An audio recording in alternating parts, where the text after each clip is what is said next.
সাধারণ নাগরিক এখন অনেক চ্যালেঞ্জের মধ্যে আছেন, তাই তারা সবাই জাতির আস্থা মাননীয় প্রধানমন্ত্রী শেখ হাসিনার দিকে তাকিয়ে আছেন। সাধারণ নাগরিকের বড় প্রশ্ন হচ্ছে, 1, দ্রব্যমূল্যের ঊর্ধ্বগতি, 2, অধিকতর কর্মসংস্থান সৃষ্টি, 3, রাজস্ব বৃদ্ধি, 4, রন্ধে রন্ধে দুর্নীতি, চাঁদাবাজি ও প্রশাসনের হয়রানি বন্ধকরণ। মাননীয় স্পিকার, আমাদের দেশে প্রায় 80% খাদ্যদ্রব্য লোকালি প্রডিউস হয় এবং ভোজ্য তেল, চিনি, পেঁয়াজ ইত্যাদি আমদানি করতে হয়। সরকারি তথ্য মতে আমরা 34 লক্ষ টন পেঁয়াজ স্থানীয়ভাবে উৎপাদন করি এবং আমাদের চাহিদা মাত্র 28 লক্ষ। সুতরাং চাহিদার তুলনায় সরবরাহ 6 লক্ষ টন বেশি।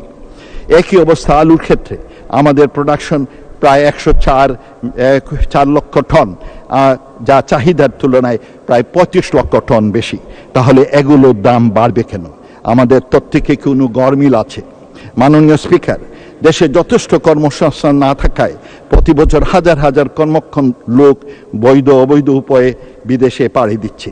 সরকারি তথ্য মতে আমাদের দেশে মাত্র 3.6 লোক বেকার।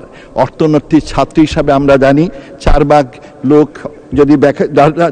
যদি আনএমপ্লয়মেন্ট 4 হয়, তাহলে সেই দেশটাকে বলা হয় ফুল এমপ্লয়মেন্ট, অর্থাৎ সে দেশে কোনো বেকার নাই। কিন্তু আমার অফিসে প্রতি 10 জন দর্শনার্থীর মধ্যে 6 জনই চাকরির জন্যে আসে।